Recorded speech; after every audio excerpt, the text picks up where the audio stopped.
Hi good morning. இது SP channel. நான் உங்களுக்கு இனிய தோழி வசந்தி ரவி. இன்றைக்கி வந்து 2 டிஷ் தான் பார்க்க போகிறோம். வாங்க எப்படி செய்யலாங்கிறத வீடியோக்குள்ளே போய் பார்க்கலாம்.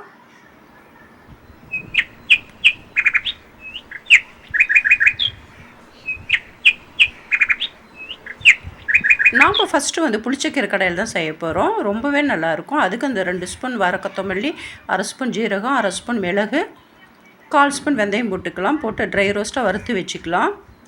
நான் பாருங்கள் ஒரு 7-8 வரமிளகாய், கொஞ்சம் கறிவேப்பிலை, அதையும் ட்ரை ரோஸ்ட்டாக வறுத்து வச்சுக்கலாம். நான் 2 கத்திரிக்காய் எடுத்து வச்சுருக்கேன். அதனால் கழுவி கட் பண்ணி வச்சுக்கலாம்.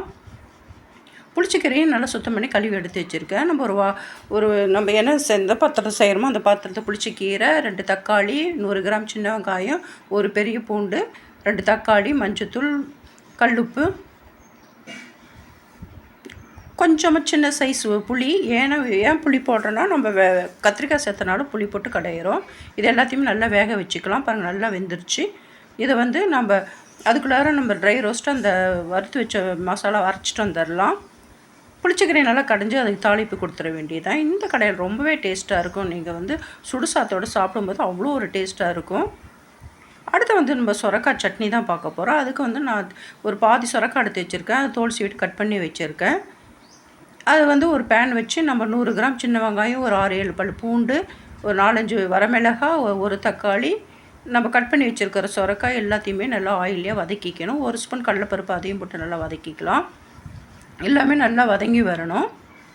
இதுக்கு 2 சில் வந்து தேங்காய் போட்டுக்கலாம் கட் பண்ணி.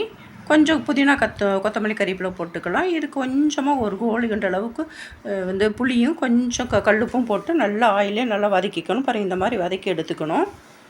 இதை வந்து நம்ம ஆற வச்சு அரைச்சிட்டு வந்துடலாம். இதுக்கு ஒரு தாளிப்பு கொடுத்துட வேண்டியதான். சாப்பிட்றதுக்கு இட்லி தோசையோடு வச்சு சாப்பிட்றதுக்கு அவ்வளோ ஒரு டேஸ்ட்டாக இருக்கும். வெயிட் லாஸ்க்கும் ரொம்பவே நல்லது. நான் சொன்ன 2 ரெசிபியும் செஞ்சு பாருங்கள். ரொம்பவே அட்டகாசமாக இருக்கும்.